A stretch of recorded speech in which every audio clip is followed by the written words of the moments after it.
वा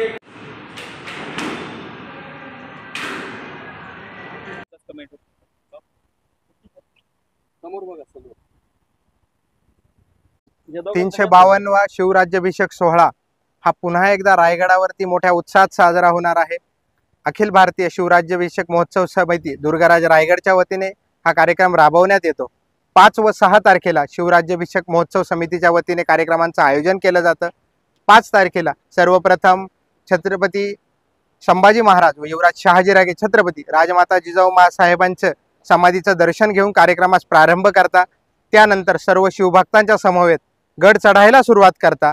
वरती शिरकाई देवीचा गोंधळ असतो 5 तारखेला। त्याचप्रमाणे आपले युद्धकलेचं प्रशिक्षण असतं व 6 तारखेला छत्रपती शिवाजी महाराजांची पालखी असते। त्यानंतर राजसदरेवरनं छत्रपती संभाजी महाराज संपूर्ण शिवभक्तांचे आभार मानता व त्यांना संबोधित करता। अशा प्रकारे शिवराज्याभिषेक महोत्सव समितीचं आयोजन असतं।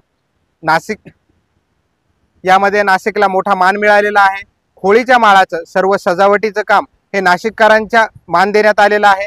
त्याचप्रमाणे आपल्या पवित्र गोदामातेचं पाणी व त्र्यंबकेश्वर येथील कुशवर्ताचं पाणी अभिषेकासाठी नेहमीप्रमाणे शिवभक्तांच्या वतीने घेऊन जाण्यात येणार आहे।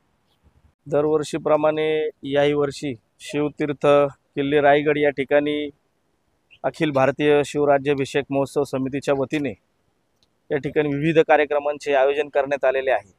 यामध्ये गेल्या 11 वर्षापासून चित्त दरवाजा या ठिकाणी त्याचप्रमाणे रायगडावर येणाऱ्या स्वयंसेवकांसाठी अन्नदान करण्याचं काम आम्ही करत आहोत आणि याही वर्षी 50,000 लोकांचं या ठिकाणी अन्नदानाचा कार्यक्रम आमच्या राजमाता जिजाऊ प्रतिष्ठान आमच्या राष्ट्रवादी युवक काँग्रेसच्या वतीने मी प्रफुल्ल भाऊ पाटील आणि आम्ही या ठिकाणी करणार आहोत। या ठिकाणी मी या निमित्ताने आवाहन करतो की महाराष्ट्रासह नाशिकमधून येणाऱ्या सर्व शिवभक्तांनी या अन्नछत्राचा लाभ घ्यायचा आहे आणि दुर्गराज रायगडावर होणाऱ्या या राज्याभिषेकाचा सोहळा परत एकदा अनुभवायचा आहे। धन्यवाद। आपण खरंच भाग्यवान आहात नाशिककर। छत्रपती शिवाजी महाराजांच्या स्नानासाठी ज्या दिवशी राज्याभिषेक असतो नाशिकवरनं पाणी जातं। दुसरी गोष्ट आपल्याला सजावटीचा मान मिळाला आहे, हा अतिशय नाशिककरांसाठी उत्साहाचा आहे आणि निश्चित नाशिककरांनी याचा मध्ये येऊन भाग घेतला पाहिजे। आणि मी संपूर्ण महाराष्ट्रातल्या तसंच नाशिक जिल्ह्यातल्या सर्व शिवभक्तांना सांगू इच्छितो की ह्या वर्षाचा सोहळा हा पाहण्याजोगा आहे।